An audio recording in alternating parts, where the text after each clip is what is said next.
I'm the Advocacy Director for the ACLU of Kentucky, and I'm here to testify against Senate Bill 9. This law is patently unconstitutional. The second it is signed, the ACLU of Kentucky will file a lawsuit. I urge you to vote no on Senate Bill 9. My name is Nicole Stipp. I'm an entrepreneur. I'm a tax-paying constituent. I create jobs and I issue a lot of 1099s. And I have had an abortion. It didn't have a heartbeat, it didn't have a face, it didn't have feelings, it was a clump of cells and tissue. I can also promise you that had I been forced to see this pregnancy through, I would have done what women have done for all the decades people like you have been trying to stop abortions. I would have gone to any length, medically overseen or not, to end my pregnancy.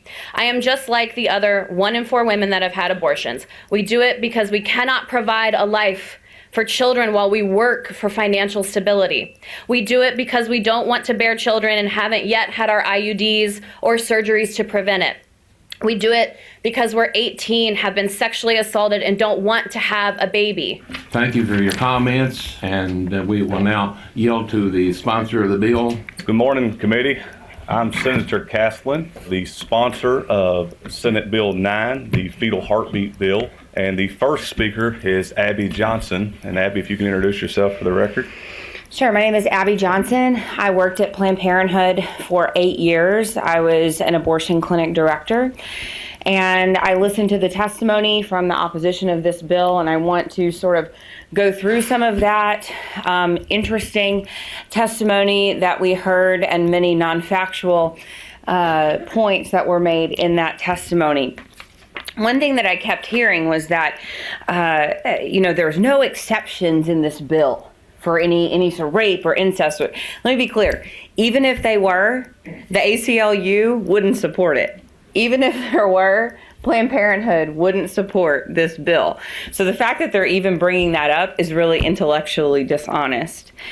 Abortion can never, on its face, be safe, because in order for an abortion to be deemed successful, an individual and unique human being with a beating heart must die. That can never be safe for that individual human life. I want to talk specifically about what a first trimester abortion is and what it looks like from a person who ran a Planned Parenthood abortion facility and was there for 8 years. First trimester abortions are by and large the most common abortion procedure we see in the United States. A transvaginal ultrasound is standard procedure inside of every National Abortion Federation clinic, which includes every Planned Parenthood clinic.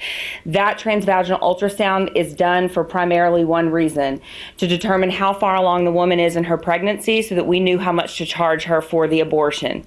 After the ultrasound is performed, the ultrasound machine is rolled away. The doctor comes in, who, by the way, has no conversation with the woman before the abortion. The fact that many people say abortion should be a decision made between a woman and her doctor is laughable. There is never a time where the abortion doctor goes in, sits down with the woman, and goes over risk, alternatives, and benefits to abortion. It does not happen. The doctor starts performing the abortion. He's going to insert into the woman's uterus, into the cervix, metal dilation rods, graduated metal dilation rods. He's going to dilate the cervix enough so that he can insert something called a suction cannula. That cannula looks like a straw. It is graduated. It gets bigger depending on how big the baby is in the womb, so that the head will be able to fit through that suction cannula. He's going to insert that suction probe inside of the woman's uterus. Ultrasound guidance is not used. That is not the standard protocol inside of National Abortion Federation or Planned Parenthood clinics. He's going to take that probe and he's going to blindly poke around inside the woman's uterus until he thinks he has enough blood and tissue in a glass jar. That glass jar is going to go into a lab called the POC lab. POC in the medical community stands for products of conception. The products of conception is, of course, the baby.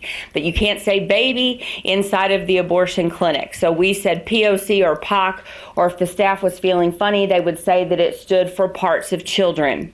After all the parts were accounted for, the POC lab technician would dump everything out into a glass baking dish that sat on top of an X-ray light box, and she would reassemble the parts of the baby. Please understand me, I'm talking about first trimester abortion. Yes, there are parts. Yes, they must be reassembled. The baby is fully formed. Every internal organ is formed by 12 weeks gestation. So yes, there are parts, even earlier than 12 weeks.